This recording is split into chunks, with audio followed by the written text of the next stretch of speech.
tumepanga. Now the new pandemic we are dealing with is the pandemic of lies. Na kwa sababu unajua Mungu naye anatusaidia. God is for all of us. You can't have God yourself. Mimi niliketi chini na kufanyia interview huyu Matiang'i. I am here to answer questions. Shida tu kidogo amepata ni kiburi kidogo imeongezeka na madharau. No, you are president. Keep quiet.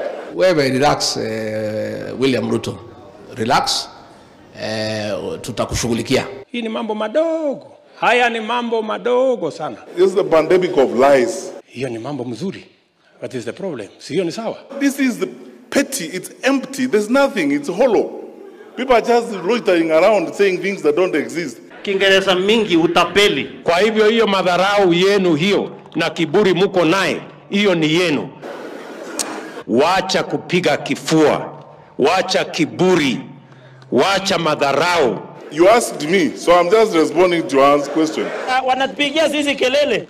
Hata mwingine akisimama hapo Nyamira aombe kiti ya kettle dip ya mzee ametaa hawezi pewa. Tusamene tu. Ndio mimi naambianga nyinyi hata Mungu hawezi rudi mapema kwa sababu wakora ni wengi kwa hii dunia.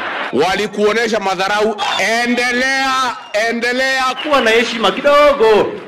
Heshima kidogo. Tusonge na kasongo. Hii William Ruto alitudanganya, haki ya Mungu.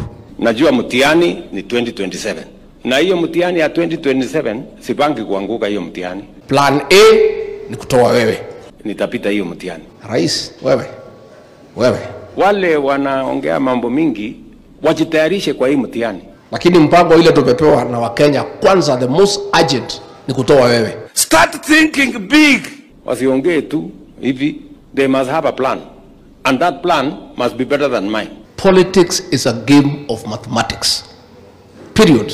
Na hesabu ya siasa is addition, not subtraction. Lakini kama ni kuongea tu hii kelele, watazama asubuhi na mapema. Tumepeleka, tuko na evidence iko hapa hata kwa hii karatasi.